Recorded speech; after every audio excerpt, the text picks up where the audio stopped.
बागेश्वर को चंद्रशेखर आजाद की खुली चुनौती। हिंदू राष्ट्र की बात करने वालों का होगा संपूर्ण इलाज। धीरेन्द्र शास्त्री के चेहरे और भीम आर्मी आमने सामने। एक तरफ कई क्रिकेटर, फिल्म स्टार और नेता धीरेन्द्र शास्त्री की पदयात्रा को खुलकर समर्थन कर रहे हैं, तो दूसरी तरफ कई नेताओं का बाबा को मौन समर्थन हासिल है। लेकिन चंद्रशेखर आजाद और उनकी पार्टी आचार्य धीरेन्द्र शास्त्री के सामने झुकने को तैयार नहीं है। भीम आर्मी ने खुलकर बाबा बागेश्वर की यात्रा का विरोध करने की हिम्मत दिखाई है। इसीलिए कई लोगों के पेट में दर्द हो रहा है और जब भीम आर्मी बाबा का पुतला फूंक रही है तो उन पर हमला हो रहा है। लेकिन भीम आर्मी ने खुलकर बाबा को ललकारा है और राष्ट्रपति को एक पत्र लिखा है जिसमें इस यात्रा को रोकने की मांग की गई है। देखिए, धीरेन्द्र शास्त्री हो, अनिरुद्धाचार्य हो, रामभद्राचार्य हो, एक देवकी नंदन है वो हो, एक प्रदीप मिश्रा हो, ये सारे के सारे लोग देश में अंधविश्वास, पाखंड और आडंबर फैलाने का काम कर रहे हैं। लेकिन इसको तो हम झेल रहे थे कि चलो वो अपनी दुकानें चला रहे हैं मंचे लगा के, लेकिन अब उन्होंने जो काम शुरू किया है वो देश को तोड़ने का काम है।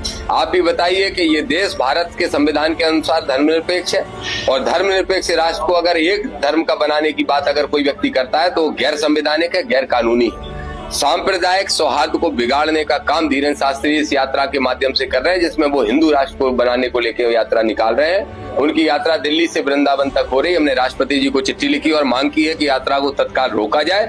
नहीं रोकी गई तो हम सड़कों पर उतर के भी आंदोलन करके विरोध प्रदर्शन करेंगे। बाबा बागेश्वर के यहाँ बड़े बड़े नेता पर्ची खुलवाने जाते हैं, कई क्रिकेटर भी उनके चरणों में शीश झुकाते हैं। लेकिन चंद्रशेखर आजाद की आंखों में वो तभी से चढ़े हैं जब उनके छोटे भाई ने एक दलित लड़की की शादी रोकने की कोशिश की थी और सरेआम कट्टा लहराया था। हालांकि चंद्रशेखर आजाद अंधविश्वास को रोकने के लिए भी काम करते रहते हैं, लेकिन बात जब संविधान की आती है तो उनका गुस्सा 7वें आसमान पर होता है। इससे पहले भी उन्होंने बाबा को सीधे शब्दों में चेतावनी दी थी। और ये बाबा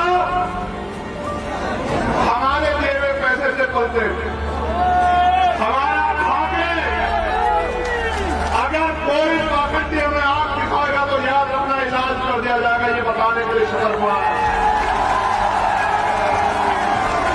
हम इनके यहाँ पैसे देते हैं, आप चेक करो।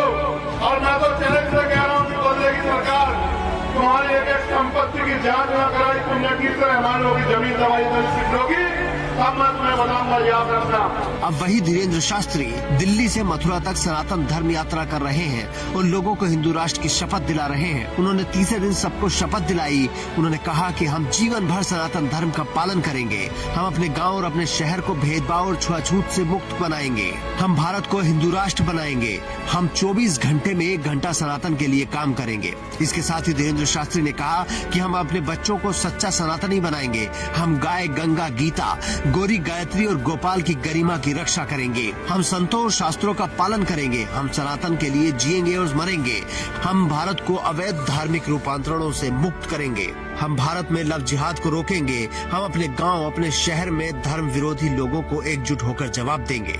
धीरेन्द्र शास्त्री जब कहते हैं कि हम गांव-गांव में धर्म विरोधी लोगों को एकजुट कर जवाब देंगे, तो इसे भीम आर्मी दूसरे धर्मों के खिलाफ जनता से आह्वान बताती है और देश के खिलाफ खतरा बताती है। एक न्यूज चैनल पर जब धीरेन्द्र शास्त्री से पूछा गया था कि आपके हिंदू राष्ट्र में मुसलमानों के लिए जगह है, तो उन्होंने कहा था कि बिल्कुल है, लेकिन कायदे में रहेंगे तो फायदे में रहेंगे। मतलब वो सीधे तौर पर धमका रहे हैं कि दूसरे धर्म के लोग केवल झुककर ही रहें तो ठीक है, अगर सिर उठाया तो सही नहीं होगा। इसके खिलाफ चंद्रशेखर आजाद और भीम आर्मी आंदोलन कर रही है और धीरेन्द्र शास्त्री की यात्रा को रोकने की मांग कर रही है। हालांकि बाकी किसी भी बड़े नेता का इस यात्रा के विरोध में बयान नहीं आया है। उल्टे दिल्ली की मुख्यमंत्री रेखा गुप्ता और कैलाश विजयवर्गीय जैसे नेता धीरेन्द्र शास्त्री के साथ कदम ताल कर चुके हैं और आने वाले दिनों में आपको कुछ और बड़े चेहरे भी दिखाई देंगे।